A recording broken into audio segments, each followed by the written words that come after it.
ఆంధ్రప్రదేశ్లో ఎన్నికల ప్రభావం ప్రభుత్వ ఉద్యోగుల భర్తీపై పడింది. కోడ్ కారణంగా పలు పరీక్షలు వాయిదా పడ్డాయి. వాలంటీర్లపైన ఈసీ కీలక ఆదేశాలు జారీ చేసింది.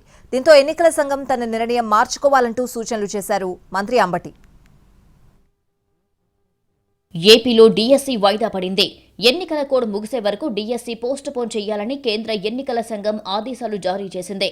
మరోవైపు ఏపీ టెట్ ఫలితాల విడుదలకు కూడా బ్రేక్ వేసింది ఈసీ. వాలంటీర్లకు కేంద్ర ఎన్నికల సంఘం ఆంక్షలు విధించింది. పెన్షన్లు సహా లబ్ధిదారులకు నగదు పంపిణీ లాంటి కార్యక్రమాలకు వాలంటీర్లను దూరంగా ఉంచాలని సూచించింది. ఎన్నికల కోడ్ అమల్లో ఉన్నంత వరకు వాలంటీర్లకు ప్రభుత్వం ఇచ్చిన ట్యాబులు, ఫోన్లు స్వాధీనం చేసుకోవాలని ఆదేశించింది.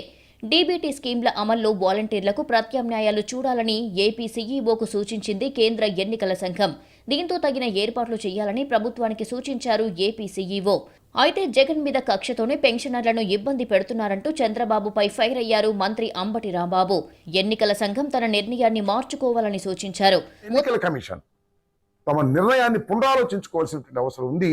ఇది రాష్ట్రంలో ఉన్నటువంటి ప్రజలకు ఇబ్బంది కలిగేటటువంటి పరిస్థితి ఏర్పడుతుందనే విషయాన్ని ఎన్నికల కమిషన్ ఇప్పటికైనా గమనించి తమ నిర్ణయాన్ని పునరాలోచించుకోవాల్సినటువంటి అవసరం ఉందని నేను భావిస్తున్నాను. ఇది వాలంటీర్ వ్యవస్థ మీద కక్ష అని అనుకుంటున్నారేమో, కాదు.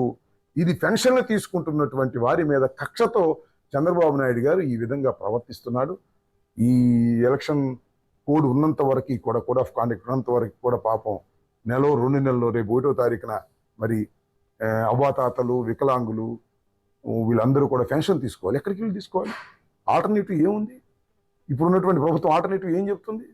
మొత్తానికి ఎన్నికల కోడ్ కారణంగా ఈసీ నిర్ణయం ప్రభుత్వానికి ఇబ్బందికరంగా మారింది.